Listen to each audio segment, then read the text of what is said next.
السلام عليكم ورحمة الله وبركاته.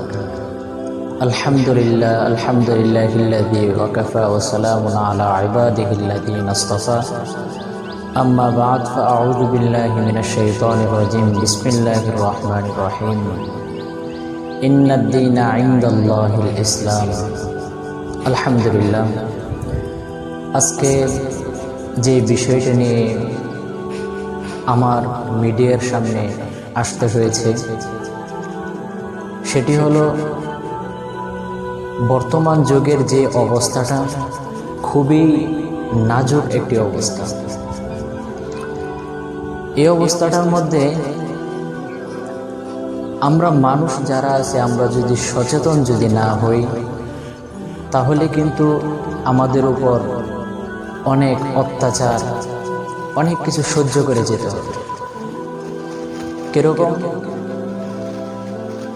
আমাদের উপর কিন্তু জুলাইয়ের অত্যাচারও গেছে। এখন আমাদের মতো মুসলমান ভাইদেরকেও দেখতে পাচ্ছেন যে আমাদের পাশের যে রাষ্ট্রটা ইন্ডিয়া, সেখানে কিন্তু আমাদের মুসলমান ভাইদের উপর আক্রমণ করা হচ্ছে। তারা কিন্তু আজকে খুবই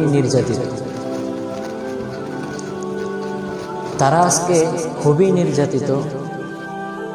মুসলমান ভাইরা আজকে খুবই নির্যাতিত হিসাবে আছে। কাজেই এই সব কিছু আমাদের দোষের কারণে হচ্ছে। আজকে আমরা যদি নিজের ঈমান নিজের আমল যদি আমরা মজবুত করতে পারতাম তাহলে আল্লাহ তাআলা আমাদেরকে এই পরীক্ষাগুলো করত না।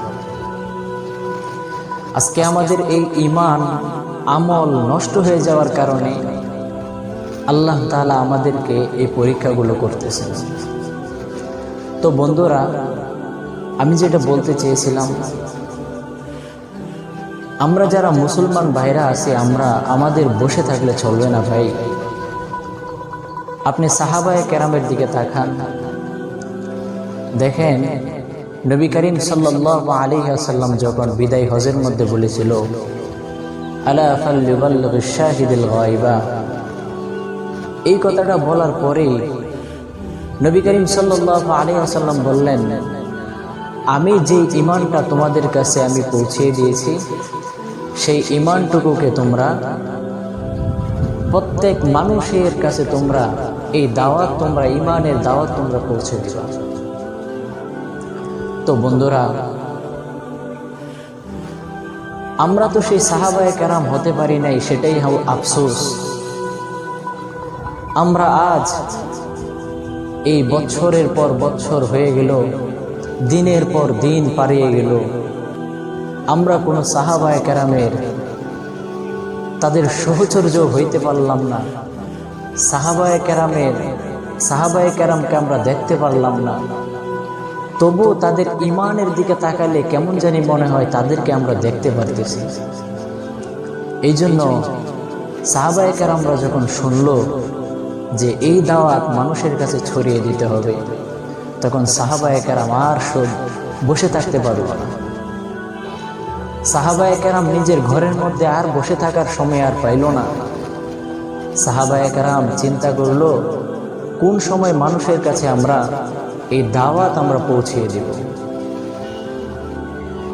ওই মাঠ থেকে যখন এই আওয়াজ নবী করিম সাল্লাল্লাহু আলাইহি ওয়াসাল্লামের মুখ থেকে যখন শুনল, তখন কিন্তু সাহাবায়ে কেরাম ওই মাঠের মধ্যে এই চিন্তা করে নাই যে আমরা বাড়িতে গিয়ে এখন কি করব, আগে খাওয়া দাওয়া করব, তারপর আমরা দিনের কাজে বের হব। সাহাবায়ে কেরাম কখনো এগুলো চিন্তা করতেন না। যখন এই ভাষণ শুনলেন, ভাষণ শোনার সাথে সাথে তারা পৃথিবীর বিভিন্ন অঞ্চলের মধ্যে তারা ছড়িয়ে গিয়েছিল শুধু এই ইসলাম এবং ঈমানের দাওয়াত দেওয়ার জন্য, মুসলমানদের ঈমানকে শক্ত করার জন্য। সাহাবায়ে কেরাম আর বসে থাকতে পারল না। তারা বিভিন্ন দেশের বিভিন্ন অঞ্চলের মধ্যে তারা দাওয়াত দেওয়ার কাজ শুরু করে দিল। আর আমরা আজকে সমাজের মধ্যে থাকি, নিজের আমল নিজে তো আমরা করি না, নিজের আদব আখলাক সেগুলো তো আমরা ভুলেই গিয়েছি। মুরব্বীদের সামনে কি ব্যবহার করতে হবে সেটাও আমরা ভুলে গিয়েছি। নিজে যে কোন আমলটা করব সেটাও আমরা ভুলে গেছি। অন্যদেরকে আমরা কি শিক্ষা দেব সেটাও আমরা ভুলে গিয়েছি। আজকে সমাজটা আমাদের এমন হয়ে যাচ্ছে যে এই সমাজের মধ্যে নাই কোনো বিচার, নাই কোনো আচার।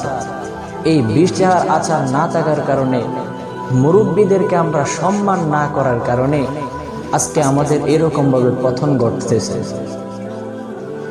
কবি নজরুল তিনি বলেন, সেই দীর্ঘকাল আগে তিনি বলে গেছেন, মুসলমানদের পতন ঘটেছে মাত্র 4টি কারণ। তার মধ্যে 1 নাম্বার কারণ হলো তারা আজকে কুফরির হাতে জিম্মি হয়ে গেছে। তারা কুফরির হাতে তারা বন্দী হয়ে গেছে। তারা ভালো কোনটা খারাপ কোনটা সেটা তারা গবেষণা করে না। তারা সুদ ঘুষ, মানুষকে হত্যা, তারা অহরহ গুনাহের কাজ তারা করে যাচ্ছে। তারা এই গুনাহের কাজ ছাড়তে পারে না। কবি নজরুল তিনি 2 নাম্বার কথাটা বলে হলো, তাদের ভিতরে কোরআন যে আছে, আল্লাহ তাআলা যে কোরআন আছে, আল্লাহ তাআলার যে কোরআন আছে, সেই কোরআনকে তারা ভুলে গেছে। এই কোরআন যে মানুষ যে ভুলে যাচ্ছে সেটার তো স্পষ্ট প্রমাণ। আজকে মানুষের ঘরের মধ্যে দেখেন কোরআন শরীফ আছে, কিন্তু ওই যে পেঁচিয়ে যে রাখছে, সেই পেঁচানো কোরআন শরীফকে পুকে খেয়ে ফেলছে, তবু বছরের পর বছর চলে যায়, সেই কোরআন শরীফ আমরা ধরি না। এই কোরআনকে আমরা ভুলে যাচ্ছি। আবার তো কত নাফরমান আছে, তারা এই কোরআন শরীফকে তারা অসম্মানিত করে, এই কোরআন শরীফের সাথে তারা বেয়াদবি করে। কবি নজরুল 3য় নাম্বার কথাটা বলে যে তোমাদের মধ্যে আখলাক চরিত্র পরিবর্তন হয়ে যাবে, তোমাদের আখলাক চরিত্রের কারণে তোমাদের পরিবর্তন ঘটবে। আজকে দেখেন সমাজের মধ্যে আসলেই যে পরিবর্তন যে ঘটতেছে সেটা একদম বাস্তব কথা, যে মানুষের মধ্যে পরিবর্তন ঘটতেছে। একজন শিশু বাচ্চা সে তার বাবাকে তুই তাহার করে বলে, একজন শিশু বাচ্চা তার মাকে তুই তাহার করে বলে। সমাজের মুরব্বীদেরকে তারা সম্মান করে না, বড়দেরকে সম্মান করে না, বড়রা ছোটদেরকে সম্মান করে না। সেই আদব আখলাক আমরা ভুলে গেছি। কবি নজরুল একদম অনেক দিন আগে এই কথাটা বলে গেছেন। আমি বইয়ের মধ্যে পড়েছি, আপনাদের সামনে আমি তুলে ধরলাম যে ওনার যে বক্তব্যটা ছিল কিরকম। তারা আল্লাহ তাআলার তিনি যে 4র্থ নাম্বার যে কথাটা বলেন, তারা এক আল্লাহ ছাড়া অন্য কাউকে তারা আগে সিজদা করতো না। আজকে আমরা মুসলমানদের পতন ঘটেছে শুধু এই কারণেই যে তারা মুসলমান হয়েও আল্লাহ তাআলাকে ছাড়া অন্য ব্যক্তিদের সামনে তারা মাথা নত করে। তারা বিভিন্ন রকমের বিভিন্ন জায়গার মধ্যে গিয়ে তারা মাথা নত করে, বিভিন্ন উরস মুবারকের মধ্যে গিয়ে তারা মাথা নত করে, বিভিন্ন বাবাদের সামনে গিয়ে তারা মাথা নত করে। তারা আল্লাহকে ভুলে গেছে। এই কারণে আজকে আমাদের মুসলমানদের পতন ঘটতেছে। কাজেই আমরা যারা মুসলমান আছি, আমরা যদি প্রত্যেকে সমাজের মধ্য থেকে যদি আমরা তৈরি হয়ে যাই যে আমার ঘরের মধ্যে কেন শান্তি আসতেছে না, আমি একটু চিন্তা করে দেখি আমার ঘরের মধ্যে কেন শান্তি আসতেছে না, আমার পরিবারের মধ্যে কেন, সাংসারিক কাজের মধ্যে কেন শান্তি আসতেছে না। আমরা সেই বিষয়গুলো আমরা একটু চিন্তা করে দেখি। যদি আমরা সেই বিষয়গুলো আমরা চিন্তা করে দেখতে পারি, তাহলে আমরা অবশ্যই কামিয়াব হব। আর যদি এই বিষয়গুলো যদি আমরা চিন্তা করে নিজেদের মাথার মধ্যে প্র্যাকটিক্যালি করে যদি না ধরতে পারি, তাহলে আমরা কখনো কামিয়াব হতে পারব না। কাজেই আমাদের প্রত্যেকের উচিত আমরা এই কাজটাকে আমরা সর্বপ্রথম বুঝিয়ে নিব যে নিজের পরিবারের মধ্যে কেন শান্তি আসতেছে না।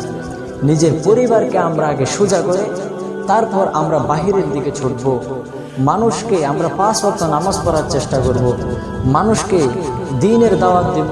5 ওয়াক্ত নামাজের সমাজের মধ্যে আমরা রাস্তা দিয়ে হাঁটতেছি, মানুষদেরকে আমরা একটু দাওয়াত দিব যে ভাই চলুন আমরা ফজরের নামাজটা পড়ে আসি, চলুন আসরের নামাজটা পড়ে আসি, চলুন মাগরিবের নামাজটা পড়ে আসি, চলুন এশারের নামাজটা পড়ে আসি। এইরকম ভাবে যদি আমরা 1-2 বার করে একটা মানুষকে বলি, তাহলে আমরা অবশ্যই তার ফলাফল পাব। এই ব্যক্তিটা যদি সে মসজিদের মধ্যে গেল আপনার কথার কারণে, তাহলে ওই ব্যক্তি অবশ্যই, ওই ব্যক্তি যে নামাজ পড়তেছে ওই নামাজের বদলতে আল্লাহ তাআলা আপনাকে সওয়াব দিবেন। ইহার যে সওয়াব কতটুকু হবে, আল্লাহ তাআলা অসংখ্য অগণিত ভাবে আল্লাহ তাআলা আপনাকে সওয়াব লিখে দিবেন আপনার আমলনামার মধ্যে। তো ভাইরা, আমরা পিছনে যে দিনগুলো গেছে সেই দিনের দিকে আমরা লক্ষ্য না করে আমরা যদি সামনের দিনগুলোকে আমরা সুন্দরভাবে সহি আখলাকে যদি নবীজির জীবন চলার পদ্ধতিতে যদি আমাদের জীবনটাকে সেই রকমভাবে চালাতে পারি, তাহলে আমরা দুনিয়াতেও কামিয়াবি, আখিরাতেও কামিয়াবি হব। এই কারণে প্রিয় দোস্ত বুজুর্গ, আজকে আপনাদের সামনে আমার আশা, আজকে পৃথিবীর দিকে তাকালে, মুসলমান ভাইদেরকে দিকে তাকালে, সমাজের দিকে তাকালে খুবই আফসোস লাগে ভাই। মানুষের কাছে আমরা ভালো হয়ে থাকতে পারছি না, মানুষের কাছে আমরা কোনোভাবেই আমরা ভালো হয়ে উঠতে পারতেছি না, মানুষকে আমরা দাওয়াত দিতে পারতেছি না, মানুষকে দিন আমরা শিক্ষা দিতে পারতেছি না। এই কারণে নিজেকে অনেক ছোট মনে হয়। এই কারণে প্রিয় দোস্ত বুজুর্গ, আমার মানুষের কাছে দাওয়াত কিভাবে পৌঁছাতে হবে, হ্যাঁ, মানুষের কাছে আমি যদি ভালো কাজ করি তাহলে মানুষ আমার কাছ থেকে ভালোটা শিখবে। এই কারণে প্রিয় দোস্ত বুজুর্গ, সাহাবায়ে কেরামরা তারা ঘরের মধ্যে বসে থাকেনি, তারা দ্বীনের কাজ ছড়িয়ে দেওয়ার জন্য তারা বের হয়ে গেছে। এই কারণে আমরা প্রত্যেকের নিজ নিজ কর্মস্থল থেকে আমরা যদি আজকে থেকে প্রতিজ্ঞাবদ্ধ করি যে আমাদের নিজের ঘর আগে ঠিক করব, নিজের পরিবারকে আগে ঠিক করব, তারপর আমরা বাহিরে নিজের আত্মীয় স্বজন, পাড়া প্রতিবেশী, নিজের সমাজকে আমরা ঠিক করব। এইভাবে ঠিক করতে করতে এক সময় দেখবেন আপনার ইউনিয়ন ঠিক হয়ে গেছে আপনার কারণে। আপনার ইউনিয়নের পর আপনার পুরা এলাকা, পুরা দেশ আপনার ঠিক হয়ে গিয়েছে। এই জন্য প্রিয় দোস্ত বুজুর্গ, আমার এই ছোট্ট মানুষের কথাগুলো যদি আপনার অবশ্যই ভালো লাগে, তাহলে আপনি আমার এই কথাগুলো মানার চেষ্টা করবেন।